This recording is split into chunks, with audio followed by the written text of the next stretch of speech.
마트에 가셔서 다양한 표시가 적힌 계란 앞에서 잠시나마 망설이신 적이 있으십니까? 유기농, 목초지, GMO, 유정란, 무정란 등 다양한 용어들이 붙어 있어서 어떤 계란이 우리 건강과 입맛에 가장 알맞을지 선택하기가 쉽지 않습니다. 게다가 가격도 한몫하죠. 비싼 계란이 과연 그만큼의 가치가 있는지 고민되는 부분입니다. 집에 계란을 사오고 나서도 그 계란으로 무엇을 어떻게 만들어 먹을지에 대한 고민도 이어집니다. 고소한 프라이로 즐길까요? 아니면 부드러운 식감의 반숙으로 요리할까요? 아니면 진정한 도전 정신을 가지고 상남자다운 면모를 보이며 날계란으로 드시는 건 어떠십니까? 각각의 방법은 그 나름의 맛과 건강상의 이점을 가지고 있습니다. 이러한 궁금증에 대한 해답이 궁금하시다면 제가 준비한 이야기를 끝까지 들어주시길 바랍니다. 우리가 흔히 마주치는 다양한 종류의 계란들에 대해, 그리고 그것들을 어떻게 가장 맛있고 건강하게 즐길 수 있는지에 대한 비법을 알려드리고자 합니다. 영양가 높은 계란 선택의 비결부터 영양 손실을 최소화하는 계란의 요리 방법까지 여러분의 식탁을 풍요롭게 만들어 드릴 수 있는 노하우를 가득 담아 이야기를 풀어가겠습니다. 단백질은 우리 건강에 필수적인 영양소인 것을 모르시는 분은 없을 것입니다. 특히 노년층이나 건강이 취약한 분들에게는 적절한 양의 단백질 섭취가 매우 중요합니다. 그런데 많은 분들이 소화 문제 등의 이유로 단백질 섭취를 주저하는 경우가 적지 않습니다. 그런데 동물성 단백질, 특히 계란 속 단백질은 식물성 단백질에 비해 우리 몸이 더 잘 소화하고 흡수할 수 있다는 사실을 알고 계신가요? 계란은 소화하기 쉬우면서도 우리 몸에 꼭 필요한 단백질과 지방을 풍부하게 함유하고 있습니다. 특히 치매 환자분들은 건강한 뇌 기능을 보존하기 위해서 많은 양의 지방 섭취가 필요한데, 지방과 단백질이 풍부한 음식 중에 그나마 계란이 소화가 잘 되는 음식은 계란이므로 병원에서도 계란을 드실 것을 권하고 있습니다. 뿐만 아니라 수술을 마치고 회복 과정에 있는 분들이나 코로나19 후유증, 만성 피로를 겪는 이들에게도 계란은 매우 좋은 선택입니다. 계란에 함유된 영양소는 몸의 회복을 돕고 필요한 에너지를 제공합니다. 병문안을 가실 때 아직도 오렌지 주스를 들고 가시나요? 집에서 정성껏 삶은 계란이 병문안 선물로 더 좋은 선택이 될 수 있습니다. 코로나19에 걸린 완치는 되었지만 후유증이 남아서 쇠약해지거나 만성 피로에 빠져 있는 분들에게도 계란은 훌륭한 선택이 될 겁니다. 그리고 임산부나 수유부는 본인 건강도 생각해야 하지만 아이의 건강을 더욱 우선시하는 시기이기 때문에 엄청난 양의 영양소가 필요합니다. 성장기 청소년과 운동선수들도 다른 사람들에 비해 특별히 더 많은 양의 영양이 필요하지요. 이럴 때 비싼 건강보조식품을 사서 먹는 것보다 계란을 먹는 것이 훨씬 비용과 효율 면에서 효과적일 수 있습니다. 게다가 계란은 퓨린 함량이 낮아 요산 생성을 걱정하는 통풍 환자들에게도 안전한 단백질 공급원입니다. 관절염 환자들에게도 계란에 함유된 여러 성분들이 조직 재생을 돕고 증상 완화에 도움을 줄 수 있어 건강한 식단의 일부로 포함시키기 좋습니다.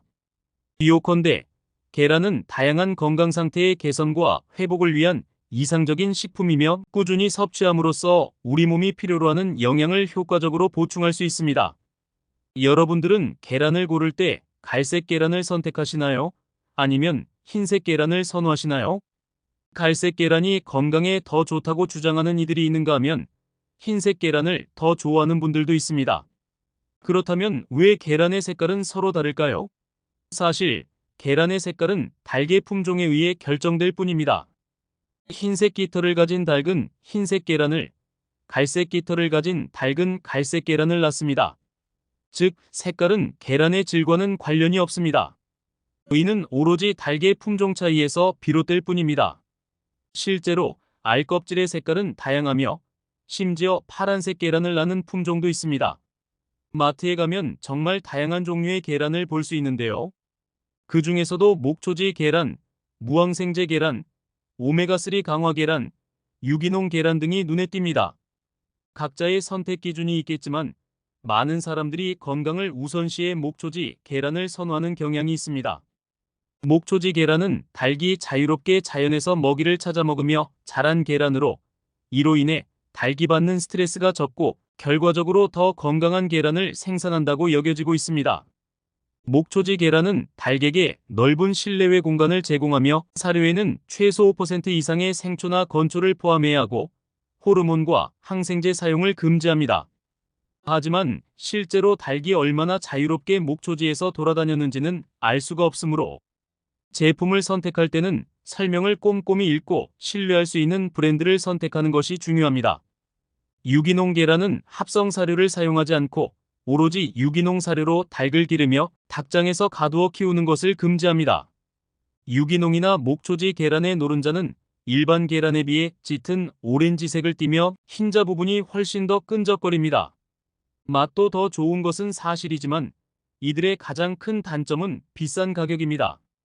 그런데 거기에 동물복지나 무항생제 인증이 포함될 경우 가격은 더욱 오릅니다. 꾸준히 먹어야 될 식품이기 때문에 가격이 부담이 되신다면 개인의 상황에 맞는 선택을 하시면 될 것 같습니다. 그리고 식물성 사료만 먹여 키운 닭이 낳은 계란이라고 광고하는 제품도 있는데요. 닭은 원래 잡식성으로 자연스러운 식단에는 벌레나 곤충도 포함되기 때문에 오로지 식물성 사료만을 섭취하는 것은 오히려 부자연스러울 수 있으므로 큰 메리트는 아닙니다. 여기서 핵심 포인트는 바로 산란일자입니다. 포장지 앞부분에 적힌 4자리 숫자가 바로 그 날짜를 의미합니다. 2019년 2월 23일부터 시행된 이 표기법을 통해 계란의 신선도를 확인할 수 있으니 매우 중요한 정보라 할 수 있습니다. 산란일로부터 상온에서는 30일, 냉장고에서는 45일간 보관 유통이 가능합니다. 따라서 산란일자를 통해 상대적으로 오래되지 않은 계란을 고르는 것이 중요합니다. 날계란과 익힌 계란의 소화율 차이를 살펴보면 익힌 계란이 날계란보다 소화가 잘 되며 단백질 흡수율이 높다는 연구 결과가 있습니다. 익힌 계란의 단백질 흡수율은 약 91%에 달하는 반면 날계란은 51%에 그친다고 합니다. 굳이 건강을 위해 날계란을 먹을 필요는 없는 것이지요. 그리고 날계란을 장기간 매일 섭취할 경우 계란 흰자에 있는 아비딘이라는 성분이 비오틴 비타민 B7의 흡수를 방해할 수 있습니다. 이로 인해 비오틴이 부족해져 머리카락 건강이 나빠지고 손톱이 약해지며 피부염이나 만성피로 같은 증상이 나타날 수 있습니다. 이러한 상태를 알부민 유도성 비오틴 결핍증이라고 부릅니다. 그러나 계란을 익혀 먹으면 아비딘이 파괴되어 비오틴 부족의 우려가 없습니다. 또한 계란 자체가 비오틴을 풍부하게 함유하고 있어 익혀 섭취하면 비오틴을 충분히 섭취할 수 있습니다. 따라서 건강에 특별한 문제가 없다면 가끔 날계란을 섭취하는 것은 큰 문제가 되지 않으나 장기간 날계란 섭취는 피하는 것이 좋습니다. 반숙이나 수라는 노른자가 흐르는 반면에 목넘김이 좋고 맛도 부드러워서 많은 분들이 선호합니다. 하지만 임산부나 유아들, 면역력이 약한 사람들은 이런 식으로 조리한 계란 섭취를 피하라고 영국 국립보건원은 권고하고 있습니다. 살모넬라균 같은 식중독균의 위험 때문인데요. 하지만 반숙은 소화가 잘 된다는 장점이 있죠. 계란을 오래 가열하면 소화가 어려워지고 흡수율도 떨어집니다. 그래서 소화 기능이 약한 사람들은 반숙을 선호하곤 합니다. 반숙 상태에서는 계란의 흡수율이 제일 좋아지고 특히 뇌 건강에 중요한 지용성 비타민과 레시틴의 흡수율이 높아져요. 그러니까 완숙보다는 반숙이 계란의 영양소를 효과적으로 섭취하는데 더 좋을 수 있습니다. 여러분 음식 알레르기 잘 아시죠? 실제로 많은 분들이 특정 음식에 알레르기를 가지고 있습니다. 가장 흔한 음식 알레르기가 우유 알레르기고 그 다음으로 계란 알레르기가 두 번째로 흔합니다. 계란에 알레르기가 있는 분들이 상당히 많다는 뜻인데요. 계란에 알레르기가 있더라도 완숙 계란에는 알레르기 반응이 나타나지 않는 사람도 아주 많습니다. 계란에 열을 가하면 알레르기 반응이 크게 줄어듭니다. 이런 분들이 꽤 있을 겁니다. 완숙은 알레르기 반응도 떨어지고 살모넬라 등의 세균에 오염돼 있을 가능성이 적어지기 때문에 면역이 약한 사람들에게 권장되는 요리 방법입니다. 조금 전에 말씀드린 대로 임산부나 영유아들에게는 반숙보다 완숙을 먹도록 영국 국립보건원에서 권고하고 있습니다. 그리고 구운 계란은 삶거나 프라이한 계란보다 영양학적으로 가장 떨어지는 결과를 보였습니다. 연구 결과마다 다르긴 하지만 구운 계란은 삶거나 프라이한 계란보다 영양소실이 2배나 높은 경우도 있었습니다. 따라서 굳이 계란을 구워서 먹을 필요는 없어 보입니다. 계란을 요리할 때 열이 미치는 영향에 대해 알아보겠습니다. 열을 가해 계란을 요리하게 되면 계란의 레티놀, 즉 비타민 A 함량이 약 17에서 20% 감소한다고 합니다.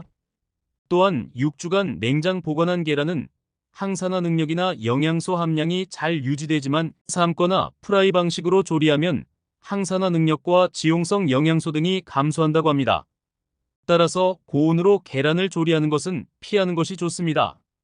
계란은 5에서 6분 정도 짧게 가열하여 반숙으로 드시는 것이 가장 이상적이며 계란 프라이도 중간 정도의 불에서 짧은 시간 동안 조리하는 것이 권장됩니다. 결론적으로 계란을 너무 오래 삶지 않고 바짝 익힌 계란 프라이를 피하시는 것이 좋습니다. 앞서 말씀드렸듯이 특별한 경우를 제외하고는 반숙이 계란을 즐기기에 가장 이상적인 방법이라고 할 수 있습니다.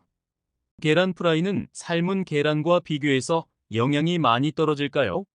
삶은 계란에 비해 조금 더 칼로리가 높을 수 있지만 칼로리를 제외하고 보면 비타민, 미네랄, 단백질 함량은 삶은 계란과 계란 프라이 사이에 큰 차이가 없습니다. 계란 프라이를 좋아하신다면 계란의 영양소를 최대한 보존하는 프라이 방법은 써니사이드업입니다. 써니사이드업은 노른자가 거의 생상태로 남아있으며 흰자만 익히는 방법입니다.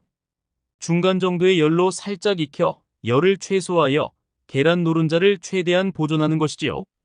반면 스크램블, 즉 계란을 풀어서 익히는 방식은 영양소 손실이 가장 큰 것으로 알려져 있습니다. 계란 프라이를 할 때 중요한 것은 기름의 선택인데요. 식용유가 아닌 아보카도유, 올리브유, 코코넛 오일, 버터와 같은 기름이 계란 프라이 조리 시 좋은 선택으로 꼽힙니다. 이들 기름은 중간 정도의 온도에서 사용할 때 계란의 영양 성분을 최대한 보존할 수 있기 때문입니다. 만약 조리 중 기름이 지나치게 튀는 경우 이는 온도가 너무 높아졌다는 신호이므로 온도를 조절하여 중불에서 적당히 조리하는 것이 중요합니다. 이와 같은 방식으로 조리하면 계란의 맛과 영양을 최대한 보존할 수 있습니다. 개인적으로 저는 휴대용 간식이나 점심 대용으로 반숙 계란을 선호합니다. 하지만 집에서 식사할 때는 맛을 우선시하여 삶은 계란 대신 프라이를 즐겨 먹습니다. 주로 써니사이드업으로 조리하는 편이죠. 저는 목초지나 유기농 계란을 가끔 먹고 있기는 하지만 실제로는 대부분 일반 계란을 섭취합니다. 주요한 이유 중 하나는 비용 문제이며 개인적으로 가격 대비 효율성이 떨어진다고 생각하기 때문입니다.